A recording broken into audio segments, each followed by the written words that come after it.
कंधे पे टान के ले जाएंगे, लेकिन रुकेंगे डोगरे जाके. And that night, in that operation, 3 Jat, consisting of Jat troops under an Anglo-Indian commanding officer, took back Dogre not once but twice, winning 3 Mahavir Chakra, 4 Veer Chakras and 7 Sena medals in one single operation. Our soldiers don't fight.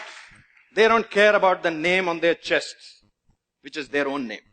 They care about the name on their shoulder, which is their Paltan's name. Once they join the unit, if they join a Gurkha unit, they become a Gurkha. If they join a Maratha unit, they become a Maratha. They become a band of brothers. They really don't care about caste, creed, gotras, religions and all of that stuff. And I think, my sense is it's not just the army that feels that way. Some of you may remember in 1992, in Parvanu, in the timber trail, there was this cable car which broke. And it was dangling by a cable. And there were many souls who were trapped inside it, and they were going to plunge to certain death. There's a beautiful story of a Hindu woman who was trapped inside, and she was praying to her gods to save her. And before a little while, they heard the thud of a chopper coming, the thud of a hepter coming in.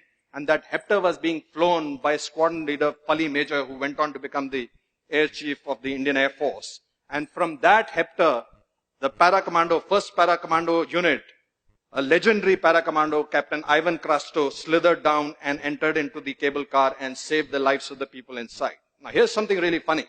This woman was reaching out to her Hindu gods, but it was a Christian para-commando who came down, flown by a Parsi major, by a Parsi pilot. And we have seen this across the board when we are going for rescue into natural calamities or floods or even 26/11. Neither the hostages, neither the people who have been rescued, nor the people who are rescuing really care about the religion, the caste, the creed, the composition of the troops who are coming to save them. I don't know how many of you know this, that in our armed forces, we don't have any mandir, masjid, gurdwara. We have what is called a Sarva Dharm Sthal, in which all the religions are prayed together. And a Maulvi will do a Pandit's job, Pandit will stand in for a Granthi. Somehow the gods don't seem to care either. But when this soldier comes back home, he gets a different world. He gets a completely different world. There his leaders, his political leaders, his religious leaders, his friends, his relatives tell him a different story.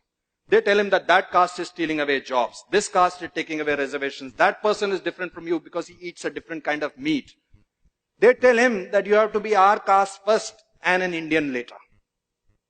Ladies and gentlemen, soldiers don't fight with weapons. They fight on a moral high ground. Soldiers don't go into war because they hate the enemy in the front. They go to war because they love their countrymen in the back.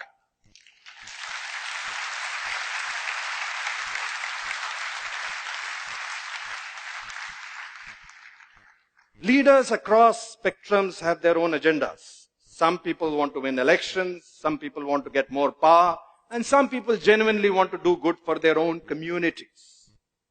But we, as citizens, have to realize one thing. That even as I'm speaking to you right now, standing over here, from Kanyakumari to Kargil, there are soldiers who are deployed in every kind of situation. Right now, as I speak to you, there is a captain out there in Siachen Glacier who is already battling 3 fronts. He's got a front of a very determined enemy.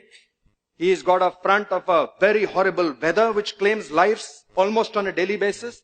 And he's battling the front of the nonsense going on in Delhi with Jantar Mantar, with veterans fighting the government, government fighting the veterans. I beg of you, let's not open a 4th front for him. Let's not forget that the strength of this country, which is symbolized by your armed forces, is the unity of its diversity. Let's not forget that. Jai Hind!